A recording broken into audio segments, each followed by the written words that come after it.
So, how many of you have ever found that you're right in the middle of saying something, and you think, I sound just like my mother? Or, hey, at the 9:15 service, somebody called it two-hand. So this thing that comes out of your mouth, it might be a colloquialism like, the fog out there is thicker than pea soup. Or maybe it's an admonishment, such as, if I have to tell you one more time. Or maybe it's not even the content of the words, maybe it's the tone of voice. And I imagine that you know that tone of voice deep in your being. But not all of us were raised by our mothers. So whatever adult or adults did most of the caring for you, or the disciplining of you, is the voice that you hear. Now some people feel dreadfully that they sound like that adult.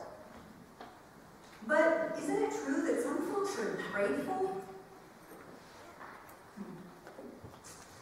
That some of us are so glad that in a moment of distress, a voice comes out of us that says just the right thing.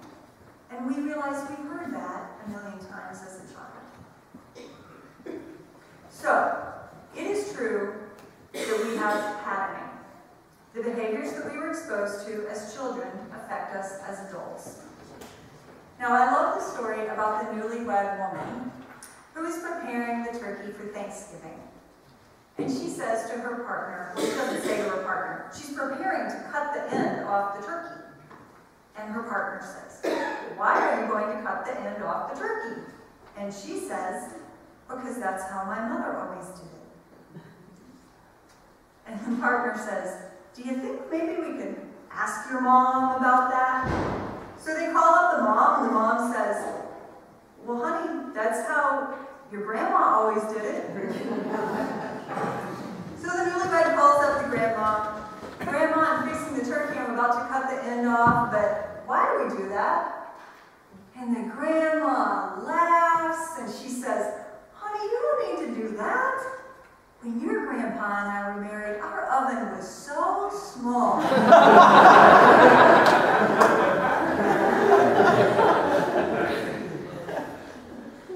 So if we are as lucky as this newlywed, then we get explanations of why we do things. If we are as this lucky, then we get encouragement to realize that our assumptions are exactly that. Assumptions. If we're lucky, we have a family who help us see that we don't have to do what they did. And if we are lucky, we laugh about it. But we are not always lucky.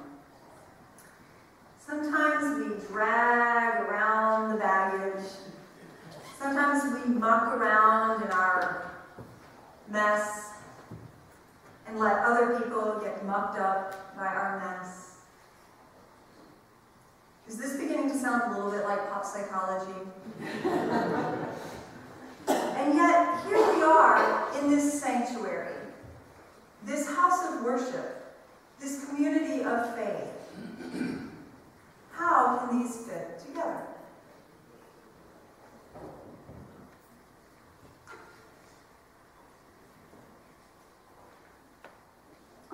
I believe there is definitely a role for professional counseling to help us sometimes. When members of the church come to see me and Eric, Reverend Eric, for pastoral counseling, we sometimes suggest that they also seek professional counseling. It can have a very freeing effect. And those of us that are in roles in which our jobs require us to listen to others know that our professional standards encourage us to be in professional counseling so that our baggage doesn't steer us the wrong way and that our muck remains our muck. But psychology and faith work differently. To illuminate this distinction, I'll offer a metaphor that comes from an ancient text, the Yoga Sutras of Patanjali. This text says that while it is true that we must attempt to understand how our minds work and to shift this mental patterning, that we can never accomplish this entirely through our willpower. So this ancient text uses the metaphor of a farmer. The farmer does not point at the earth and instruct plants to appear. The farmer finds a piece of land that looks pretty likely to grow some plants and picks which seeds are likely to grow in that location, considers which sun is accessible to that place. If there's not water, maybe builds an irrigation ditch to bring in water or carries buckets of water. If the soil is still not seeming fertile, maybe they figure out which animals can contribute some manure or compost. And then they wait. Once the seedlings appear, they still wait. And I love this part of the ancient text. It says, the farmer does not give in to the temptation to go over and say, hey plant, I want you to be taller right now, and tug it up. The farmer waits, and eventually there's a harvest or not. And this is what our spiritual lives are like. We cannot demand a spiritual change. We cannot point at ourselves and will ourselves to stop sounding like the adults that raised us.